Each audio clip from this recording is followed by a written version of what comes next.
Subscribe करें और bell दबाएं ताकि कोई खबर रह न जाए।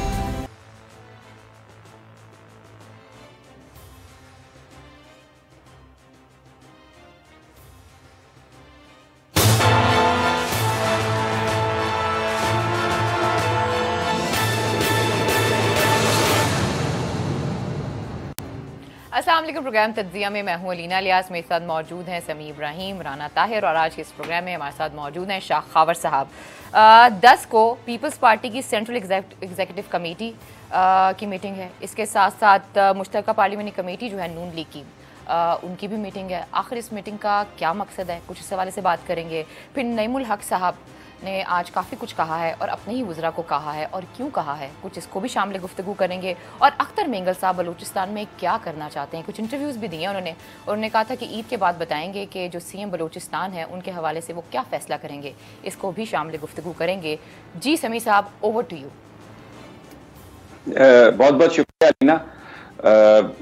जो 3-4 चीज़ें जो आपने उठाई हैं बड़ी अहम है। जो तो इधर पीपल्स पार्टी की एग्जीक्यूटिव कमेटी का जो इजलास है बुनियादी तौर पर उसका ताल्लुक है वो जो आसिफ अली जरदारी साहब 10 तारीख को अदालत में पेश हो रहे हैं, तो एग्जीक्यूटिव कमेटी के लोगों को भी बुलाया और गैर इलानिया तौर पर अपने वर्कर्स को, चंद ओहदेदारों को हदायत किया कि वो कुछ वर्कर्स को भी इकट्ठा करें जो 200-400-500 की तादाद में हो, क्योंकि अगर उस दिन बेल जो इंटरिम बेल है अगर वो कंफर्म नहीं होती तो फिर जरदारी साहब के वारंट हैं तो उनकी गिरफ्तारी का खतरा हो सकता है, उनको गिरफ्तार बल्कि किया जा सकता है। तो इन हालात में पीपल्स पार्टी एक छोटा सा शो पुटअप करना चाहती है और फिर जो आगे की जो सारी जो मंसूबाबंदी है उसके लिए भी वो ये सब कुछ करना चाहते हैं। तो ये जो एक ईद के बाद जो राउंड शुरू होना है, ये बुनियादी तौर पर जो सारी चीजें जो आपने कही हैं ये इसका बड़ा गहरा ताल्लुक है इस सारी पॉलिटिक्स से। लेकिन मैं एक चीज जिक्र करना चाहूंगा पॉलिटिक्स पर बात करने से पहले कि देखें इन हालात में पाकिस्तान की फौज पर पाकिस्तान की जो हमारी सिक्योरिटी फोर्सेस हैं उन पर 2-3 एतराजात किए जाते थे। एक तो एतराज ये था कि जनाब अकाउंटेबिलिटी उनको पूछता नहीं है, तो वो जब हमने फिगर्स चेक किए तो पता चला कि पिछले 2 साल में 400 से ज्यादा उनके ऑफिसर्स और एहलकार उनको अकाउंटेबिलिटी में सजाएं हुई हैं। और फिर उसके बाद आप ये देखें कि जो ब्रिगेडियर एक रिटायर्ड उनको सजा मौत हुई है, एक सिविलियन को और एक लेफ्टिनेंट जनरल को 14 साल कैद बमुशक्कत। तो जो अकाउंटेबिलिटी के हवाले से जो इतराज था उसके जो फैक्ट सामने आए तो पता चला कि ये फेक था, ये महज एक प्रोपेगेंडा था। दूसरा ये कि जी पाकिस्तान की फौज बड़े पैसे खाती है। अब आप देखें इस वक्त मुल्क के अंदर क्या हालात हैं, किस तरह दहशतगर्दी दोबारा सर उठा रही है नरेंद्र मोदी के इलेक्शन के बाद, किस तरह हमला हो रहा है सिक्योरिटी फोर्सेस पर। और पाकिस्तान की फौज ने वॉलंटरीली जनरल कमर जावेद बाजवा ने जो डिफेंस बजट है उसको 1 साल के लिए फ्रीज किया। बिल्कुल उन्होंने ये बताया ट्रूप्स को कि जो ऑपरेशनल हम यानी अपनी जो कई मद्दात हैं उसमें हम अपनी बेल्ट को टाइट करेंगे, अफसरों की एहलकारों की जो तनख्वाहें हैं उसमें इजाफा नहीं होगा, और हम जो इस वक्त मुल्क की जो इकोनॉमिक सिचुएशन है उसको देखते हुए हम ना अपने दिफा पर कंप्रोमाइज करेंगे लेकिन हम अपना बजट कम कर रहे हैं। अब आप मुझे बताएं, ये असेंबली के मेंबरान अपनी तनख्वाहों में इजाफा करते हैं, इन हालात में भी ये इजाफा करते हैं, पर्क्स एंड प्रिविलेजेस मांगते हैं। फौज क्या कर रही है, अकाउंटेबिलिटी के हवाले से भी ये उन्होंने बताया एक्चुअली। अच्छा सभी साहब, ये तो बहुत दूर की बात है।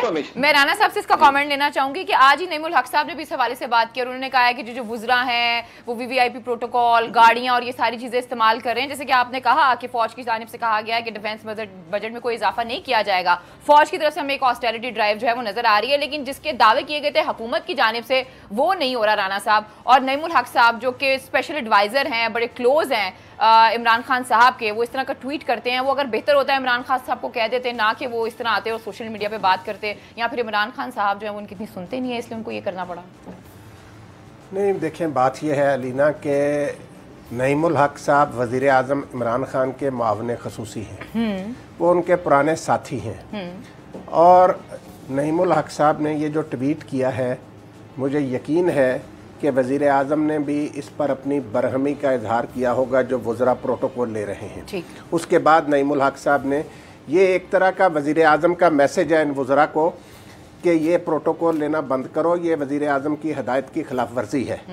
बात ये है कि इनको आदत पड़ी हुई। अब देखें पीटीआई में फवाद चौधरी जैसे लोग भी मौजूद हैं, जो पीटीवी की गाड़ियां भी, वो मुझे आज कोई बता रहा था, पीटीवी का एक एहलकार कहता उस पराडो का बेड़ा ही गर्क कर दिया। जो एक नोटिफिकेशन है ना जो जारी करने और वापस आ जाएंगी गाड़ियां। मेरी अर्ज सुने ना, यही बात है ना, नोटिफिकेशन तो कर दिया वो।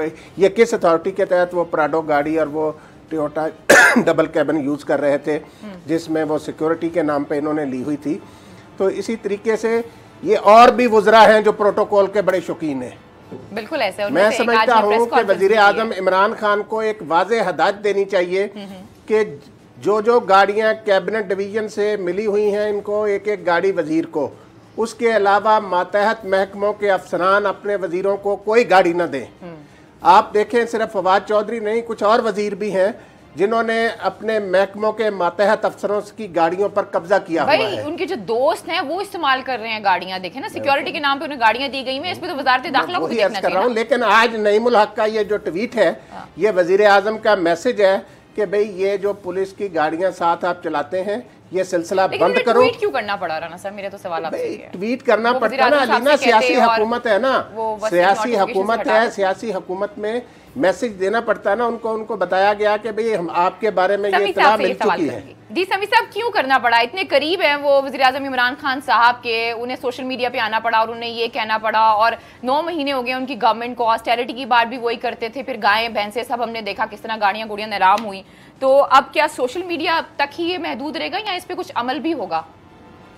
देखिए अलीना, जब काबीना की मीटिंग होती है तो बहुत सारे ऐसे फैसले होते हैं जिनका बराह रास्त यानी उसका ऑफिसर से या महकमों से ताल्लुक होता है, लेकिन वजीर इत्तलात और नशरियात आके एक प्रेस ब्रीफिंग करती हैं। डेमोक्रेसी में ये लोगों का राइट है कि उनको मालूम हो कि उनकी हुकूमत क्या कर रही है। तो इसको अगर नईमुल हक साहब ने अगर एक ये ऑर्डर या एक ट्वीट किया है, क्योंकि मॉडर्न जो इरा है उसमें ट्वीट आप देखती हैं, मरियम औरंगजेब के वी व्लॉग आते हैं, शहबाज गिल साहब के आते हैं, सब ये आजकल यही करते हैं। तो नईमुल हक साहब ने जो वजीर आजम साहब जो महसूस कर रहे हैं वो उन्होंने वज़रा तक, मुशीरान तक, और उसमें कई बहुत सारे सूबाई वज़रा भी हैं जो पंजाब में गाड़ियां ले रहे होंगे, तो ये उन्होंने अपने जो इस बात पर खफगी का इजहार किया और ये इसको इस्तेमाल किया उन्होंने मीडिया को बताने के लिए भी, क्योंकि ये लोगों का राइट है, उन्हें पता चले कि ये जो प्रोटोकॉल ये जो लिया जा रहा है, नजर आ रहा है सड़कों पे, प्राइम मिनिस्टर इसको एंडोर्स करते हैं नहीं करते, उनकी क्या राय है, और अगर इत्तला के बाद भी नजर आ रहा है तो फिर क्या होगा।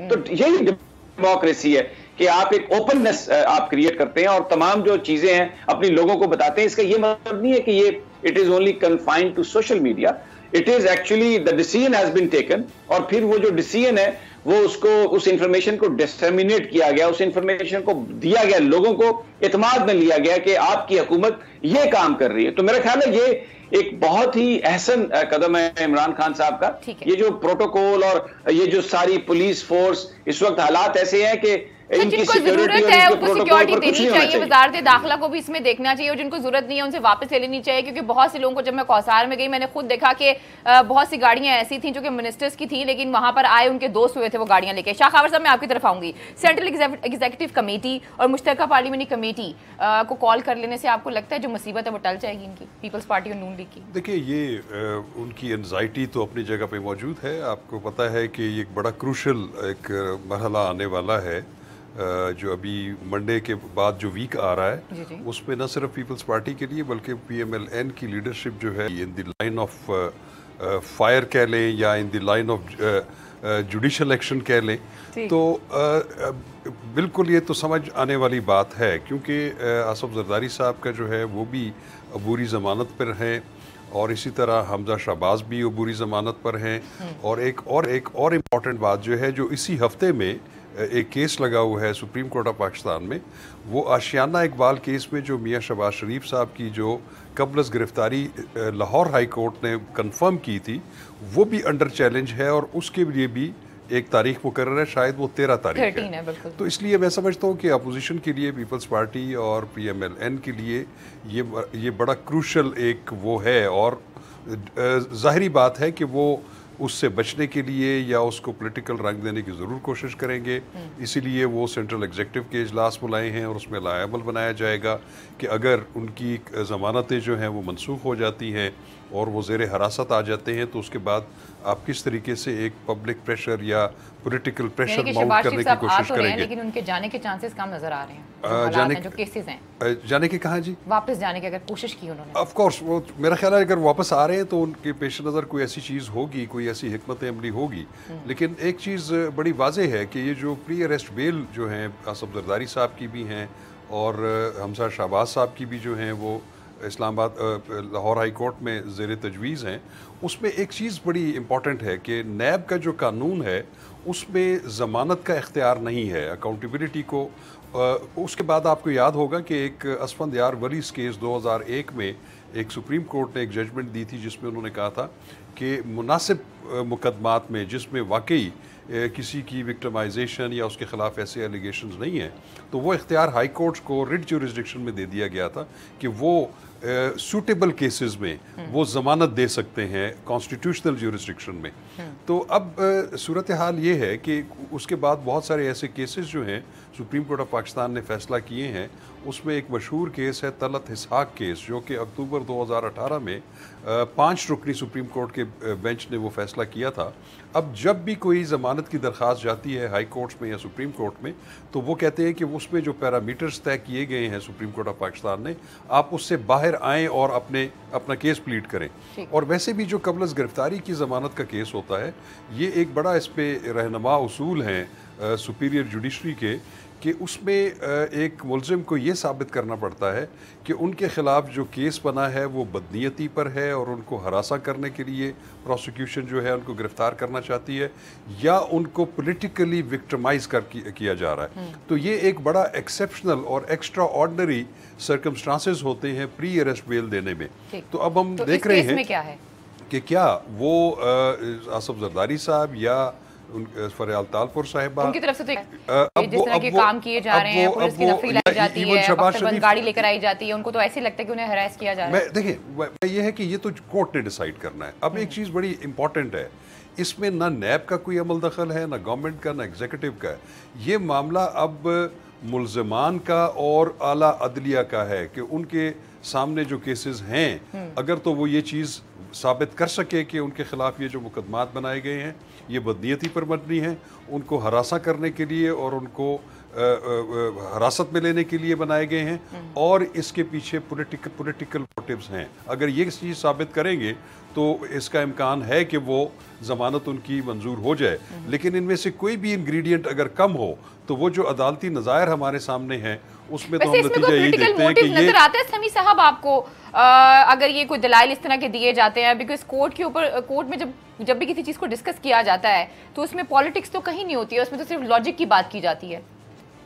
जी, जो अदालत है वो तो आइन और कानून के मुताबिक ही उसको फैसला करना भी चाहिए और इस तरह माजी में हुए भी हैं। अपोजिशन इसको पॉलिटिसाइज कर रही है, उन्होंने उसका बड़ा वावेला किया जिसकी बुनियाद पर कई दफा एक और चीज भी थी कि नैब के अंदर जो प्रोसिक्यूशन थी वो वीक थी क्योंकि जो इन्वेस्टिगेटर्स थे वो बहुत ज्यादा वही थे जो पुराने चेयरमैन के जमाने में भर्ती हुए जब नून लीग और पीपल्स पार्टी की गवर्नमेंट थी। तो ये बावजूद किया गया था ताकि जो केसेस हैं वही इतने कमजोर हो कि आला अदलिया में जब ये केसेस पहुंचे तो उसका उन्हें बेनिफिट मिले। अब प्रोसिक्यूशन को भी स्ट्रॉन्ग किया गया, लेकिन एक बड़ा सवाल जो है उसमें मैं ये अर्ज करूं कि चीफ जस्टिस आसफ सईद खान खोसा ने ये जो बात कही अपनी एक उन्होंने ऑब्जर्वेशन दी, उन्होंने कहा कि जनाब ये तो बिल्कुल आप जो इसका हमें वक्त आ गया है कि इसको देखें कि ये जमानत कबल गिरफ्तारी जो है ये किस तरीके से इसको इस्तेमाल करना है। तो मुझे ये लगता है कि ये जो सारी चीजें हैं उसमें जो अदालत फैसला करेगी कानून और आइन के मुताबिक करेगी और शायद इसमें पॉलिटिक्स इतना प्ले नहीं करेगी। ठीक है। अच्छा राना साहब, समी साहब ने जो बात की, ये जो इजलास और कमेटियां बनाई जा रही हैं, ये कोई बौखलाहट का शिकार तो नहीं है कि वहाँ पर उस दिन 10 के दिन यानी कि जब आसिफ अली जरदारी साहब कोर्ट के सामने पेश होंगे तो वहाँ पर कोई पावर शो किया जा सके, लोगों को जमा किया जा सके? क्या इसका एक रीज़न ये नहीं हो सकता? अलीना देखें, पावर शो का जहाँ तक ताल्लुक है 2018 के इलेक्शन ने साबित कर दिया कि पीपल्स पार्टी पंजाब में या फेडरल कैपिटल में क्या पावर शो कर सकती है। शरीफ साहब जब अभी जेल में गए तो पता चल गया लाहौर में कि मुस्लिम लीग नून के पास कितनी स्ट्रीट पावर है। ठीक है। जब नवाज शरीफ साहब और उनकी बेटी लंदन से आए थे और शहबाज शरीफ साहब एयरपोर्ट भी नहीं पहुंचे थे, उस वक्त भी पता चल गया था कि इनके पास कितनी स्ट्रीट पावर है। आवाम कोई बेवकूफ़ नहीं है कि ये कोई नए शहजादे नहीं आ रहे आसमान से उतरकर, ये वही हैं जो 30-35 साल से इस कौम का खून चूस रहे हैं और इन्होंने इस मुल्क को इस हालत में पहुंचाया है। अब अवाम इनके बहकावे में इनको बचाने के लिए अवाम सड़कों पर आ जाए। ये अवाम को समझते हैं कि हमारे जलाले आते हैं, इनको आने नहीं देते। सुने ना, मेरी बात सुने। ये अलीना देखें, ये जो जमानत कबल अज गिरफ्तारी के केसेस हैं ना, जैसे शाह खावर साहब ने रोशनी डाली कानूनी पोजीशन पर, बात ये है कि इसमें सारे जो आला अदलिया ने नज़ायर कायम किए हैं उनको सामने रखते हुए फैसला करना होता। आसिफ जरदारी साहब जो हैं, ये जाली बैंक अकाउंट्स का जो मामला है, इसमें कई लोग गिरफ्तार हो चुके हैं। उनमें से कई लोग आसिफ जरदारी के खिलाफ शवाहिद जो है वो नैब के हवाले कर चुके हैं। इसके में बड़ी अरक्रेजी से एक काम किया, वो जो आपकी है ना JIT, उसने फिर नैब के तफ्तीशकारों ने, हर दफा चीजें पूरी नहीं ना होती, कुछ ना कुछ हो जाता है। हर दफा यही कहा जाता है गिरफ्तारी होगी, बहुत पूरी हो चुकी हैं। अच्छा, ये मैं आपको बताऊं, ये इन्फॉर्मेशन दे रहे हैं आप? हाँ, ये इनके खिलाफ बड़े ठोस शवाहिद मौजूद हैं, आसिफ जरदारी साहब और मोहतरमा फरियाल तालपुर साहबा के। और देखिए मजे की बात यह है कि जो हमजा शहबाज या शहबाज शरीफ साहब और उनकी फैमिली जो मनी लॉन्ड्रिंग करते रहे हैं ना, उनमें भी एक मुश्ताक इस्तेमाल होते रहे हैं। आज आकिल अब्बासी भी पकड़ा गया कोई रमजान शुगर मिल में, और ये भी सारा फेक अकाउंट की तरफ जा रहा है। सारा जो मामला है ना, इसमें देखें ये शाह खावर ने बिल्कुल सही बात की कि अगला हफ्ता जो है ना बड़ा अहम है इस हवाले से। शहबाज शरीफ साहब, मुझे किसी आज नून लीग के एक बड़े जुम्मेदार ने बताया, उसने कहा यार तहरीक वहरीक चलनी कोई नहीं है, शहबाज शरीफ साहब जो है ना वो इसलिए आ रहे हैं कि वो कुछ लोगों को ये बताएंगे कि मैंने तहरीक नहीं चलने दी, तो इसलिए मुझे अपना कुछ ना कहा जाए, तो इसलिए पता उन्हें है कि तहरीक नहीं चलनी और वो ऐसे ही अपना ना मिट्टी डालने के लिए आ रहे हैं। अच्छा, सिर्फ ये गिरफ्तारियां ही होंगी खावर साहब, या कोई पैसे भी निकलेंगे? क्योंकि जब मैं आम लोगों से बात करती हूँ तो वो कहते हैं कि जी हम पिछले कैंपेन में भी हमने यही सुना और अब ये गवर्नमेंट में आ गए हैं तब भी यही बात करते हैं, लेकिन पैसे तो निकलते नहीं है। तो पैसे निकलेंगे या सिर्फ गिरफ्तारियों तक ही मसला रहेगा? देखिए, बात ये है कि जब गिरफ्तारी हो जाए तो फिर उसके बाद एक प्रोसेस शुरू हो जाता है, उनका जिस्मानी रिमांड होता है, वो डायरेक्ट ज़ेरे तफ्तीश रहते हैं हिरासत में, तफ्तीशी टीमें हैं उनसे तफ्तीश करती हैं। फिर उसके बाद जो जिन लोगों ने उनके खिलाफ बयानात दिए हैं, 161 की स्टेटमेंट्स दी हुई हैं, उनको कन्फ्रंट करवाया जाएगा, रिकॉर्ड कन्फ्रंट करवाया जाएगा। फिर उसके नतीजे में फिर एक प्रोसिक्यूशन अपना केस बिल्ड करती है और वो इन्वेस्टिगेशन अपना केस बिल्ड करती है, फिर वो के लिए जाता है। अब देखना ये है कि उनके खिलाफ मवाद क्या है और उनके खिलाफ क्या लाइबिलिटी है। जहाँ पे पैसे की रिकवरी का ताल्लुक है तो उसमें तो खुद नैब के कानून में एक प्रोविज़न मौजूद है, सेक्शन 20A और 20B, जिसमें कोई भी मुल्ज़िम जो है उस पर अगर जितनी लाइबिलिटी डिटर्मिन की जाए तो वो एक तो वॉलंटरी रिटर्न के तौर पर वो दे सकता है, लेकिन चूंकि जब इन्वेस्टिगेशन से इंक्वायरी से इन्वेस्टिगेशन में जब मुंतकिल हो चुका हो कोई भी केस तो उसमें सिर्फ प्ली बार्गेन हो सकता है। तो प्ली बार्गेन की सूरत में वो उन पे जो लाइबिलिटी डिटर्मिन करनी है, वो अगर वो ऑप्ट करें कि हम ये पैसे देने के लिए तैयार हैं और वो फिर एग्जीक्यूटिव बोर्ड अगर उसकी मंजूरी दे दे तो वो उनको पैसे भी देने पड़ते हैं और उसके बाद सेक्शन 15 ऑफ द NAO जो है वो उनको फिर नाअहल करार दे देता है। तो मैं अब देखना ये है कि वो चूंकि उन पे ज़बरदस्ती नहीं किया जा सकता, अगर तो वो खुद वॉलंटरीली सामने आते हैं और प्ली बार्गेनिंग की या प्री बार्गेन की जो प्रोविजन है उसको अगर ऑप्ट करेंगे तो वो रिकवरी हो सकती है। लेकिन जो बैरून मुल्क प्रॉपर्टीज हैं उनको इतना आसान तो नहीं होगा उनको कब्जे में लेना, वो भी शामिल है उसमें। राना साहब मुस्कुरा रहे हैं। वो भी एक बहुत लॉन्ग गोइंग प्रोसेस है, मैं आपको बताऊं। उसके मुताबिक गवर्नमेंट जरूर कुछ ना कुछ कर रही है। उसके लिए वो जो mutual legal assistance, international mutual legal assistance की जो प्रोविजन है उसको वो एक्सरसाइज कर रहे हैं और उसके लिए उन्होंने मुल्कों के साथ बायलैटरल एग्रीमेंट्स करने हैं। इसके अलावा यूनाइटेड नेशंस के भी कुछ ऐसे प्रोटोकॉल्स और ऐसी उनकी कवानीन मौजूद हैं, इंटरनेशनल कवानीन मौजूद हैं जिसमें पाकिस्तान भी सिग्नेटरी है, जिसमें वो कोई भी बेईमानी से या किसी क्राइम की वजह से कोई किसी ने अगर कोई प्रॉपर्टी ली है और वो अगर दूसरे मुल्क में उसकी निशानदही कर दी जाती है तो उसको भी एक कानूनी प्रोसेस से उसको वापस लाया जा सकता है। लेकिन यकीनन ये जो प्रोसेस है ये बड़ा तवील है और उसमें बहुत सारी जो है इनकी गवर्नमेंट में हो जाएगा या बहुत टाइम लगेगा? देखिए, मैं आपको बताऊं कि अगर तो ये उनके साथ अगर वो बायलैटरल एग्रीमेंट्स कर लें और इंटरनेशनल लॉज जो हैं उनको भी इन्वोक कर लें, तो इसमें मैं समझता हूँ कि इस पूरे प्रोसेस में कपल ऑफ ईयर्स जो है वो तो बिल्कुल दरकार हो, यानी कि 5 साल तो इनके लग ही जाएंगे। चले खैर, मैं अब एक चीज़ सुनाना चाहूँगी आज आप सबको, और वो है शेख रशीद साहब ने आज कुछ फरमाया और उन्होंने कहा है कि उनसे एक बहुत बड़ी गलती हुई है। आइए जरा सुनते हैं। हमारी सबसे बड़ी गलती शहबाज शरीफ को लीडर ऑफ अपोजिशन बनाना था। क्या कौम सोच सकती है कि 9 महीने से कोई एहतसाब नहीं हुआ? किधर गई जी वो अकाउंटेबल कमेटियां? पब्लिक अकाउंट कमेटी का 0 रिजल्ट है। जी समी साहब, शेख रशीद साहब ने कह दिया कि 9 माह की अगर बात की जाए तो उनकी गवर्नमेंट ने कोई परफॉर्म नहीं किया है अगर एहतसाब की बात करें तो। अब आप क्या कहेंगे? ये खुद ही मान लिया। देखिए, ये बात बिल्कुल सही है। तहरीक इंसाफ में 2 आरा थी और उनमें वो लोग प्रिवेल कर गए जिन्होंने ये कहा कि इमरान खान साहब को कि जी सिस्टम को चलाना है और इसलिए आप शहबाज शरीफ को बना दें लीडर ऑफ द अपोजिशन। उसमें शाह महमूद कुरैशी साहब भी थे और भी बहुत सारे लोग जो इनके साथी हैं वो इसमें शामिल थे और सिस्टम को चलाने के लिए इन्होंने वो बना दिया उनको। और आपने देखा कि अकाउंटेबिलिटी कमेटी की जो भी मीटिंग्स हुई उसमें नैब को, FIA को इन्होंने जिस तरीके से लताड़ा क्योंकि वो इनको इन्वेस्टिगेट कर रहे थे। मैं ये बिल्कुल शेख रशीद साहब ने सही कहा और फिर उसको हटा इसलिए नहीं सके कि अख्तर मेंगल साहब का डिसाइडिंग वोट है उस कमेटी में। उन्होंने मना कर दिया कि मैं शहबाज शरीफ साहब के खिलाफ वोट दूंगा नहीं। अच्छा, अब मैं आपको खबर दे रहा हूं, यहाँ पे शहबाज शरीफ साहब आ रहे हैं लाहौर, लेकिन जो मुस्लिम लीग नून के वो लोग जो मरियम नवाज साहबा के इर्द गिर्द हैं, बहुत साइलेंटली उन्होंने अपने वर्कर्स को ये कहा है कि कोई बहुत बड़ा शो पुटअप नहीं करना शहबाज शरीफ साहब के लिए। जिस तरह हमजा शहबाज ने गाड़ी चलाई जब नवाज शरीफ साहब गए कोट लखपत जेल में और मरियम साहबा पीछे बैठी उस जुलूस की क़यादत कर रही थी, लेकिन वो वर्कर्स इकट्ठे नहीं किए हमजा शहबाज ने। तब भी लोगों ने ये बात कही थी कि अगर हमजा शहबाज चाहते, वो जो इतने MPs MNAs हैं, तो ये बहुत ज्यादा लोग इकट्ठे कर सकते थे, लेकिन उन्होंने नहीं किए। और अब जो मरियम नवाज साहबा की जो हदायत हैं उसके मुताबिक जो शहबाज शरीफ साहब का जो इस्तकबाल होगा उसमें ये कोशिश की जाएगी कि वर्कर्स जाएं जरूर, लेकिन इतने वर्कर्स ना जाएं कि जिससे कोई बहुत बड़ा शो पुटअप हो सके। तो ये जो उनकी इंटरनल पॉलिटिक्स है, जो हमजा और जो मरियम नवाज की जो आपस की राइवलरी है, वो भी बहुत इस वक्त प्ले अप कर रही है। लेकिन आप ये कहना चाह रहे हैं कि शहबाज शरीफ साहब के लिए लोग निकल सकते हैं, कह रहे थे, लेकिन मरियम नवाज साहब पॉलिटिक्स कर रही है कि लोग ना निकलें। इंटरनल पॉलिटिक्स है और फिर जो ये पश्तून तहफ़्फ़ुज़ मूवमेंट के साथ इज़हार यकजहती और जो पाकिस्तान के इदारों को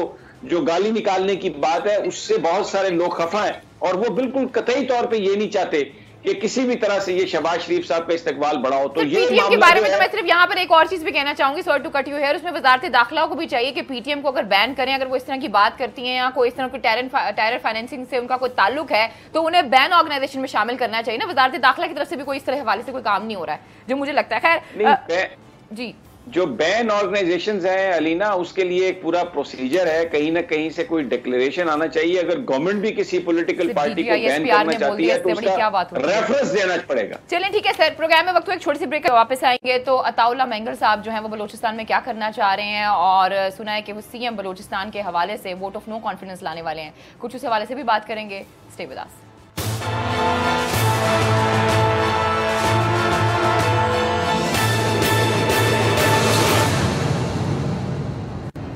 वेलकम बैक नाज़रीन, फिर आपको खुशामदीद कहते हैं। और ब्रेक पे जाने से पहले मैंने अताउल्लाह मेंगल बोल दिया था, मैं अख्तर मेंगल साहब की बात कर रही थी। और ख़बरें कुछ इस हवाले से आ रही हैं समी साहब कि CM बलूचिस्तान को हटाने की कोशिश की जा रही है वोट ऑफ नो कॉन्फिडेंस के जरिए। आपको लगता है ऐसा पॉसिबल होगा, और इसके मुहर्रिकात और रीजंस क्या देखते हैं आप?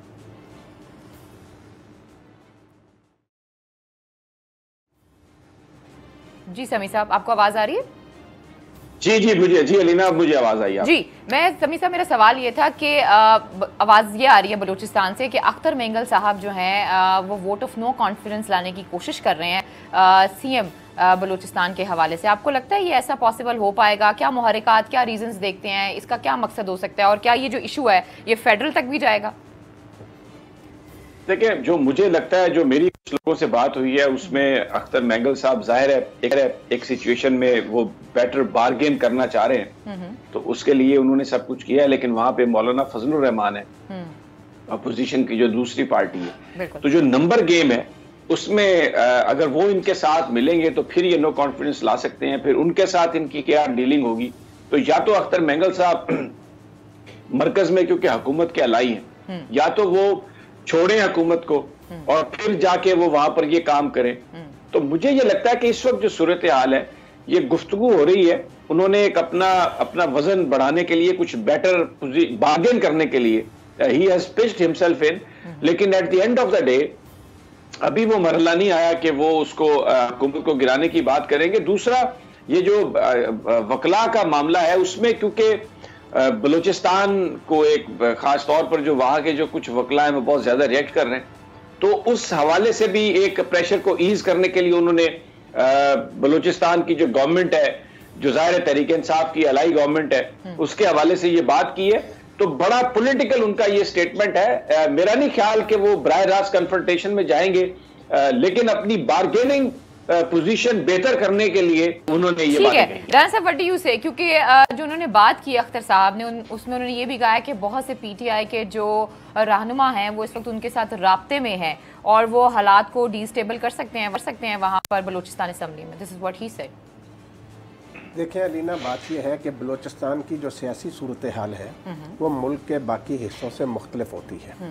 जैसे अभी समी साहब कह रहे थे कि मौलाना फजल रहमान साहब वफाकी हुकूमत के तो मुखालिफ हैं, लेकिन बलूचिस्तान में उनकी पार्टी जो है वो मौजूदा वज़ीर आला जाम कमाल के ख़िलाफ़ उस हद तक आगे नहीं जा सकती जिस हद तक मौलाना यहाँ वफाकी हुकूमत के ख़िलाफ़ जाते हैं। ठीक। तो वहाँ की जब माजी में भी आपने देखा कि एक जमात इधर जो है वो वफाकी हुकूमत की मुखालिफ होती थी, लेकिन बलूचिस्तान में वो उसी जमात की सूबाई हुकूमत की इत्तेहादी होती थी।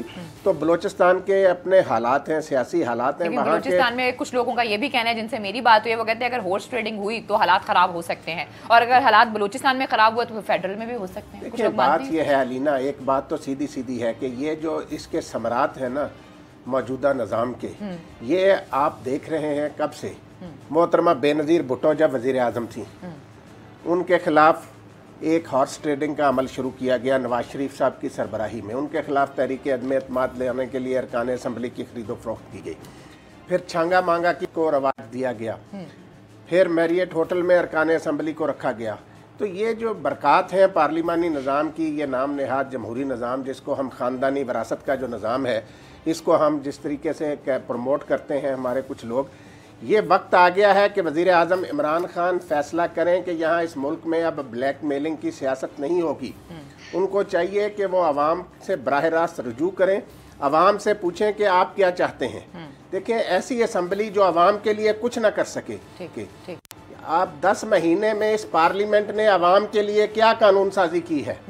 अगर कोई कानून हुकूमत ला, अभी आप देखें इस्लामाबाद में हाई कोर्ट में जजेस की तादाद बढ़ाने की ज़रूरत है। कौमी असम्बली ने कानून मंजूर किया, सेनेट ने उसको मुस्तरद कर दिया, क्योंकि सेनेट में हुकूमत के पास अक्सरियत नहीं है।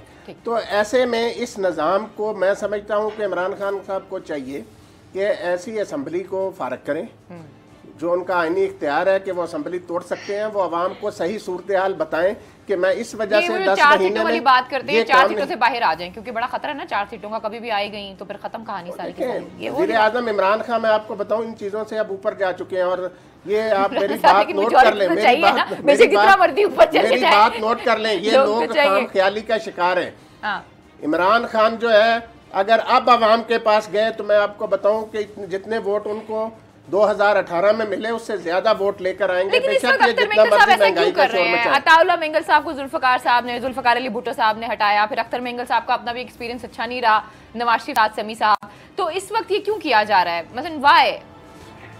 देखिए हर जो पॉलिटिकल पार्टी है वो एक बेटर बारगेन की पोजीशन में आना चाहती है। जैसे काफ लीग थी, उन्होंने मजीद वजारतों की बात कही, MQM ने भी कुछ वजारतों की बात कही। तो ये जो भी पार्टी होती है ये पॉलिटिक्स इसीलिए करते हैं कि इक्तदार में आए, और इक्तदार में आने के लिए आपको बार्गेन करना पड़ती है। लेकिन देखिए जो हॉर्स ट्रेडिंग की आप बात कर रही है ना, अगर जरदारी साहब ने या नवाज शरीफ साहब ने इस बात की आशीर्वाद दी अभी अख्तर मेंगल साहब को, और मौलाना फजलुर रहमान इसमें हिस्सा बनते हैं कि वो बलूचिस्तान में हॉर्स ट्रेडिंग करते हैं, तो फिर ये सिलसिला यहाँ पे नहीं रुकेगा। फिर सिंध के अंदर भी बहुत सारे लोग पीपल्स पार्टी से नाला हो सकते हैं। अगर पैसा चलेगा तो वहां से पीपल्स पार्टी के बहुत सारे लोग टूट सकते हैं। फिर बहुत ज्यादा सूरत हाल जो है वो इस तरह से बढ़ेगी कि जो दूसरे जो हुकूमतें हैं उनमें भी इसका असर आएगा।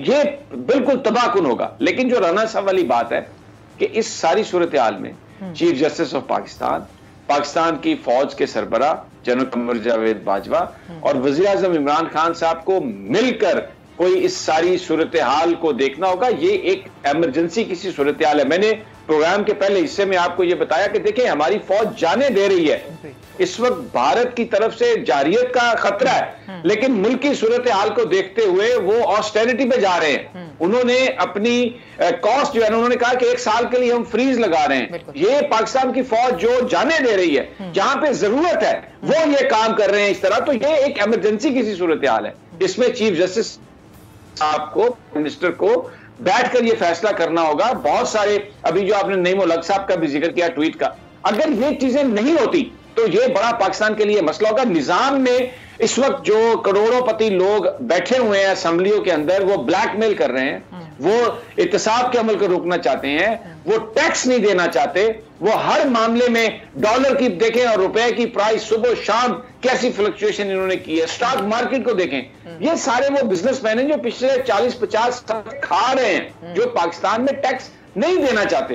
तो ये जो सूरत हाल है बड़ी गंभीर है और इसके लिए कोई कानूनी सूरत जो है वो निकालना पड़ेगी इन 3 बड़ों को बैठ के। वगरना अगर इन लोगों के हाथ में मामलात रहे तो ये तो हर चीज पे पॉलिटिक्स करने के लिए तैयार है। पीटीएम पे पॉलिटिक्स करते हैं, फेक अकाउंट्स पे पॉलिटिक्स करते हैं। अब आप देखें, जरदारी साहब ने ये कहा था कि पाकिस्तान में हर बिजनेसमैन के फेक अकाउंट्स हैं। रमजान शुगर मिलकर निकल आया आपके पास अकाउंट। तो ये एक मिलने हुए हैं सारे के सारे। ये एक खानदान है जो मुख्तलिफ सियासी जमातों में है और जो ना टैक्स देना चाहते हैं, पाकिस्तान के वसाइल पर कब्जा करके हमेशा उस पर हुकूमत करना चाहते हैं। ये इमरान खान की जंग है और ये पाकिस्तान के लोगों को एंड पे फैसला करना पड़ेगा कि वो इसको वाकई नया पाकिस्तान बनाना चाहते हैं या फिर ये जो माजी के फरसुदा पॉलिटिशियन है जो खानदान के नाम पे सियासत कर रहे हैं उनके साथ जाएंगे। क्या रेफरेंडम की जरूरत है आपको लगता है? मींस के या इसी सिस्टम को बेहतर बनाया जा सकता है, चीजें आगे लेके जाई जा सकती हैं? रेफरेंडम किस चीज़ के सिलसिले में? सदारती निज़ाम के हवाले से? नहीं, मेरा ख्याल है कि ये बिल्कुल ऐसी कोई गुंजाइश नहीं है। हमारा जो इस वक्त आइन है या हमारी जो आइनी डिस्पेंसेशन है उसमें रेफरेंडम की ज़रूर एक प्रोविज़न मौजूद है, लेकिन वो रेफरेंडम ऐसे मसले के लिए नहीं कराया जा सकता कि जिससे आपके जो कॉन्स्टिट्यूशन के जो बेसिक फीचर्स हैं उनके बारे में राय नहीं ली दी जा सकती। मैं आपको एक बात बड़ी वाज़ेह तौर पे यहाँ पे बता दूँ कि अगर कोई ये समझता है कि इस मुल्क में जो है सदारती निज़ाम इस आइनी डिस्पेंसेशन के अंदर जो है लाया जा सकता है तो उसकी कोई गुंजाइश नहीं। उसकी मैं एक वजह बताता हूँ कि जब 12 अक्टूबर 1999 को जब ये जनरल मुशर्रफ ने टेक ओवर किया, उस इकदाम को ज़फ़र अली शाह साहब ने चैलेंज किया था सुप्रीम कोर्ट ऑफ पाकिस्तान ने, और वो बड़ी एक कंट्रोवर्शियल किस्म की जजमेंट है। ये वही जजमेंट है जिसके एक लार्जर बेंच ने जनरल मुशर्रफ को उनके 7 नुकाती एजेंडा को तकमील के लिए 3 साल का वक्त दिया था और उनको कहा था कि आप उस 3 साल में अगर आपके रास्ते में आइन की कोई शिक्के मज़ाहिम हैं तो आप उनको भी तब्दील कर सकते हैं, उसमें भी तरमीम कर सकते हैं। लेकिन उन्होंने एक कदगन लगाई थी उस जजमेंट में भी। उन्होंने कहा था कि जो basic features of the constitution है उसके मुतालिक कोई तरमीम नहीं हो सकती। वो क्या है? वो है आपका पार्लिमानी निज़ाम हुकूमत, फेडरलिज्म ऑफ द कंट्री, आपकी इस्लामिक प्रोविजन जो आइन में है उसको नहीं छेड़छाड़ की जा सकती, आपके जो फंडामेंटल राइट्स हैं जो दिए गए हैं आइन में उसमें नहीं कुछ तरमीम हो सकती, और चौथी चीज़ के इंडिपेंडेंस ऑफ जुडिशरी के बारे में कोई ऐसी तरमीम नहीं हो सकती। आइन में कोई तो मैं ये समझता हूँ कि इसमें तो सुप्रीम कोर्ट के भी फैसले मौजूद हैं, उससे पहले भी उसमें जो basic features of the constitution है वो कम अज़ कम एक रेफरेंडम करवा के, अगर कुछ लोगों का ये ख्याल है कि रेफरेंडम करा के लोगों से राय दी जाए और उसके बाद मुल्क में सदारती निज़ाम नाफिज हो जाए, ये मेरा ख्याल है एक फिक्शन है। इसका साहब ये जो आप ऐसी बातें करते हैं बताएं आप, कोई गुंजाइश नहीं है। शाह खावर साहब बहुत बड़े आईनी माहिर है, मैं जाहिर है कि जी बिल्कुल वो आइन और कानून को हमसे कहीं ज़्यादा समझते हैं। गुजारिश ये है कि रेफरेंडम जो है वो ये ज़रूर है कि वो आइनी बाइंडिंग ना हो, लेकिन आवाम से ये पूछा तो जा सकता है कि भाई आप कौन सा निज़ाम चाहते हैं, और उसके लिए फिर आइनी तरीक़ाकार क्या, वो शाह खावर साहब ज़्यादा बेहतर बता सकते हैं कि एक फिर के क्या यहाँ पे कोई नई दस्तूर साज असम्बली लाने की, देखिए मुल्क से बाला कोई चीज़ नहीं होती। ये बहुत खतरनाक बात होगी कि अगर आप दोबारा एक नई एक इमरानी मुआहदे की बात करें तो जो 73 के आइन में तमाम कौम यकजा थी वो यकजहती हमें आज नहीं मिल सकती। तो लिहाजा मैं समझता हूँ कि एक बड़ा खतरनाक काम होगा। शाह खावर एक सेकंड, वक्त कम है, मैं आपको काट रहा हूँ, माफी। सब्सक्राइब करें और बेल दबाएं ताकि कोई खबर रह न जाए। आइन कोई 4 जुलाई वाला आइन तो नहीं है, ये कोई 3 जुलाई वाला आइन तो नहीं है। इस आइन का तो सत्यानाश किया ये 18वीं और 19वीं तरमीम वाला आइन है। जरदारी ने तोड़ा, नवाज शरीफ ने तोड़ा। ये या तो आप ये करें ना कि जो जुल्फकार अली भुट्टो ने कंसेंसस से आइन बनाया था, 5 जुलाई को जियाउल हक ने सस्पेंड किया, आप 3 जुलाई वाला आइन जो है वो सारा बहाल कर दे तो हम समझेंगे वो कंसेंसस वाला आइन। जो 18वीं और 19वीं तरमीम हुई थी उसमें आइन को काफी हद तक उसकी असल जगह पे बहाल कर दिया गया है। अब हमें वहां से आगे चलना है। ये 18वीं तरमीम कहां से आ गई, ये दूसरी चीजें कहां से आ गई, ये जजेस की तैनाती का देखें, ये बहुत सारे उसमें चीजें इन्होंने अपनी मर्जी से ऐड की, कुछ डिक्टेटर्स ने और कुछ सिविलियन डिक्टेटर्स ने।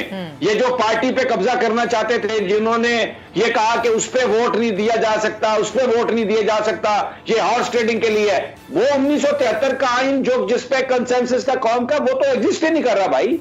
नहीं, मैं इस पे एक लंबी बहस हो सकती है। मुख्तसर सा जवाब मैं इस एग्जैक्टली मुझे कहा जा रहा है समी साहब के प्रोग्राम का हमारा वक्त जो है ना वो ऑलमोस्ट खत्म हो चुका है, जबकि मैं चाह रही थी कि हम इस इशू पे जरूर बात करते लेकिन इंशाल्लाह नेक्स्ट टाइम फॉर श्योर। आज के प्रोग्राम से हम सबको इजाजत दीजिए, और जब नेक्स्ट टाइम शाह खावर साहब आएंगे तो इस सदारती निज़ाम के हवाले से कुछ लोग सदाएं लगाते हैं कि भाई ये होना चाहिए, तो मैं चाहूंगी कि इसके ऊपर हम दोबारा डिबेट करें। लेकिन प्रोग्राम से आज मुझे और हम सबको इजाजत दीजिए। अपना बहुत ख्याल रखिए। अल्लाह निगहबान।